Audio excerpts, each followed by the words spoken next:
Residents of Azusa want a city free of gang violence in 2023. Will they get it? Coming up next on Foothill Community Network.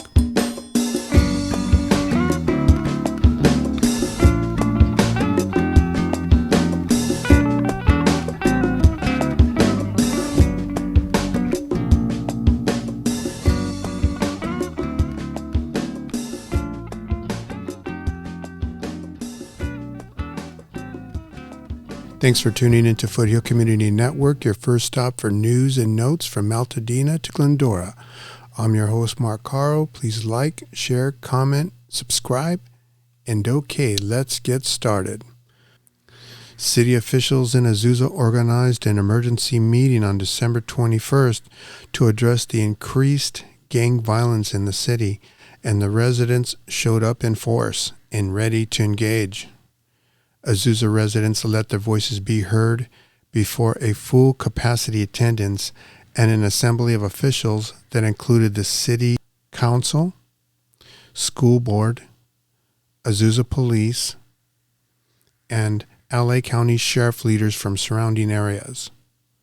The full meeting is available for viewing on the Azusa City website, and we'll drop a link in the description, but we will address in this episode the bizarrely dismissed subject of the Civil Gang Injunction during the Q&A session of the meeting.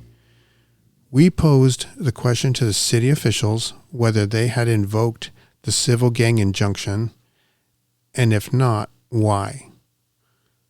Police Chief Rocky Wenrick advised Azusa police used it back years ago, but it was deemed ineffective due to it being viewed as racist. We found this surprising as we learned prior to the meeting that this tool was a very successful tool in neighboring cities like Duarte and Monrovia. We wanted to provide what we learned about civil gang injunctions after some simple research on westerncity.com, and we'll drop the link to this article in the description. So once again, you can find this on westerncity.com, but I'm just going to go ahead and read from the article, and you can make a determination for yourselves. So the article starts off as civil gang injunctions are public nuisance actions that city attorneys or district attorneys bring in civil court to curb and disrupt gang-related criminal and non-criminal activities. Cities seek gang injunctions to intervene in, prevent, and suppress gang activity in an affected neighborhood. Typically, gang injunctions are not prohibited already illegal activities, but also impose restrictions on behavior of gang members that could lead to criminal acts such as displaying gang colors or symbols or associating in public with other gang members. Gang injunctions provide critical advantages to police departments trying to disrupt gang activity, as well to residents living in the areas afflicted by gangs. So the article starts to talk about what civil gang injunctions are. So gang injunctions are premised on the definition of public nuisance.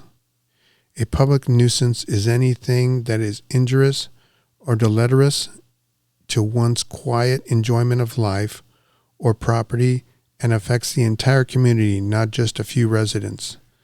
The types of behavior that criminal gangs engage in include violence, graffiti, and dealing narcotics fall under the category of public nuisance. City attorneys and district attorneys have the ability to seek nuisance abatements through the courts.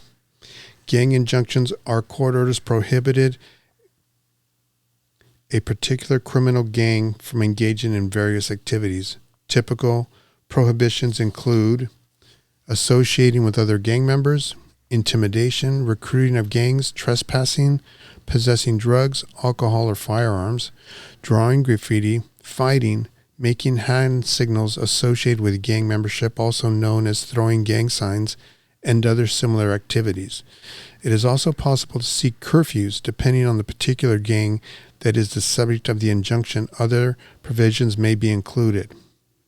Gang injunctions target specific physical boundaries within where the gang operates. These targeted areas are often referred to as safety zones. Once the injunction is in place, each subsequent violation by a gang member of a properly enjoined gang becomes a contempt of court, for which each member can be jailed, fined, or both. It is also possible to seek monetary damages through injunction if it can be shown that the gang is profiting from its nuisance-created behavior. So then the article goes on to explain other little ways to get these injunctions in place for city officials.